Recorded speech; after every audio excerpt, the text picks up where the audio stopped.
नमस्कार दोस्तों। जैसा कि हम जानते हैं कि हमारा देश भारत बलिदानों की भूमि है।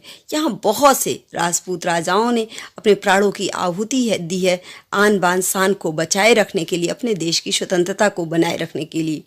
राजपूत राजाओं ने जिस तरह से युद्ध को लड़ा है, उसी तरह राजपूत रानियां भी कहीं पीछे नहीं थीं। इसका प्रमाण आज मैं देने जा रही हूँ।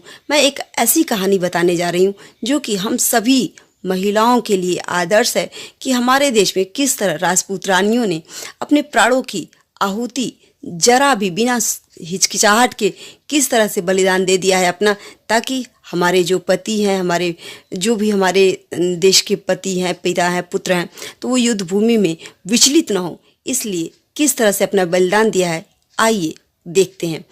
रानी हाड़ी राजस्थान के एक रानी थी। उनका जन्म हाड़ा चौहान राजपूत के यहाँ हुआ था, इसलिए उनका नाम हाड़ी रानी पड़ा। उनका विवाह रतन सिंह चुड़ावत के साथ हुआ था। रतन सिंह मेवाड़ के सैलुम्बर के सरदार थे। हाड़ी रानी ने अपने पति को युद्ध भूमि में वो पीछे ना हटे, इसलिए अपने प्राणों की आहुति दी है। चलिए ये कहानी हम देखते हैं। रानी हाड़ी जो है वो उस समय उनके विवाह के 1 सप्ताह भी पूरे नहीं हुए थे। तब तक राजा राज सिंह का खबर आता है। उनका एक दूत खबर लेकर के आता है कि राजा रतन सिंह को युद्ध में लड़ने के लिए जाना होगा, क्योंकि औरंगजेब ने आक्रमण कर दिया है मेवाड़ पर।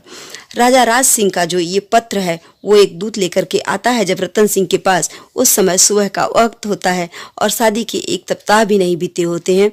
तो रतन सिंह बहुत विचलित हो जाते हैं। वो समझ नहीं पाते हैं कि वो अपनी पत्नी को कैसे छोड़ करके जाएं युद्ध में। इसलिए वो रानी के पास आते हैं, रानी हाड़ी को पूरी बात बताते हैं कि एक दूत आया है कि हमें युद्ध में लड़ने के लिए जाना पड़ेगा। रानी हाड़ी जरा भी चिंतित नहीं होती हैं। वो बोलती हैं कि आपको युद्ध में जाना चाहिए, क्योंकि हमारा शत्रु हम पे विजयी हो, हमारा देश हार जाए, ये सही नहीं है।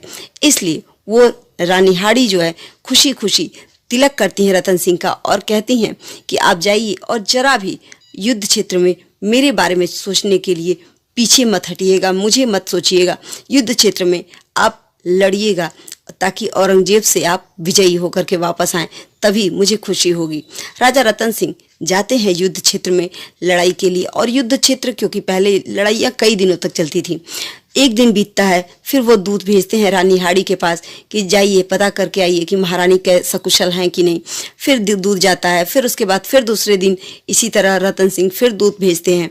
फिर तीसरा दिन जब होता है तो रतन सिंह एक दूत भेजते हैं और कहते हैं कि मेरी रानी हाड़ी से कहिएगा कि वो अपना एक कोई निशानी जो है, चिन्ह जो भेज दें, ताकि मैं मन लगाकर भी रण क्षेत्र में लड़ पाऊँ, क्योंकि मेरा मन विचलित हो रहा है उनके बिना।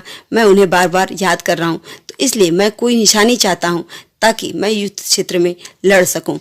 तो दूत जब ये बात जाकर के रानी हाड़ी को बताता है कि महाराज रतन सिंह ने आपका कोई निशानी मांगा है, चिन्ह मांगा है, ताकि वो युद्ध क्षेत्र में लड़ सकें उस यादगार चिन्ह को देख करके, और क्योंकि वो विचलित हो रहे हैं युद्ध क्षेत्र में, उनका मन नहीं लग रहा है। रानी हाड़ी बहुत चिंता में पड़ जाती हैं। सोचती हैं ऐसा क्या मैं चिन्ह भेजूं महाराज को कि वो युद्ध में विचलित ना हो, पीछे ना हटें। इसलिए रानी हाड़ी दूत को कहती हैं कि दूत खड़े रहो यहीं, और मैं एक ऐसा चिन्ह देने जा रही हूँ जो कि हमेशा यादगार रहेगा, और ये मेरा अंतिम भेंट जो होगा महाराज मेरे पति को, रतन सिंह को, ये भेंट आप सिर्फ उन्हीं को ले जाकर दिखाइएगा, किसी और को मत दिखाइएगा। वो एक थाल सजाती हैं, एक चूनर रखती हैं और बोलती हैं कि मैं अपना सर जो है वो काट करके भेंट स्वरूप दे रही हूँ, ताकि मेरे पति जो हैं वो विचलित ना हो। तो दूत जो है बहुत घबराता है, रोने लगता है, लेकिन वो क्योंकि दूत था कुछ नहीं कर सकता था, रोक नहीं सकता था रानी को। इसलिए रानी एक झटके में अपनी तलवार निकालती हैं और बोलती हैं कि ये भेंट जो है महाराज को दे दीजिएगा, और महाराज के अलावा और किसी को मत दिखाइएगा, और कह दीजिएगा कि महारानी का ये आदेश है या आग्रह है कि युद्ध भूमि में विजयी होकर के ही वापस आना है, क्योंकि महारानी ने बलिदान दिया है अपना, ये महाराज हमेशा याद रखें इस युद्ध के लिए। महारानी एक झटके में तलवार से अपना सर काट करके सर जो है नीचे गिर जाता है। दूत रोते रह जाता है, लेकिन कुछ नहीं कर सकता था।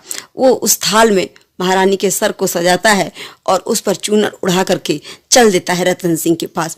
रतन सिंह के पास जब वह दूत पहुंचता है महारानी का सर लेकर के, तो महाराज बहुत ही व्याकुल होते हैं कि क्या महारानी ने भिजवाया है। जब वो देखते हैं चूनर को हटा करके, वो आश्चर्य में चकित हो जाते हैं और उसके बाद रोने लगते हैं, व्याकुल हो जाते हैं कि महारानी ने ये क्या कर दिया।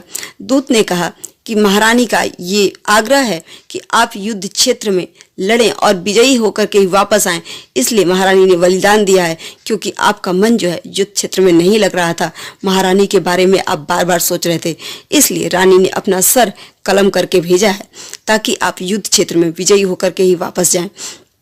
महाराज रतन सिंह के पास अब कोई चारा नहीं बचता है।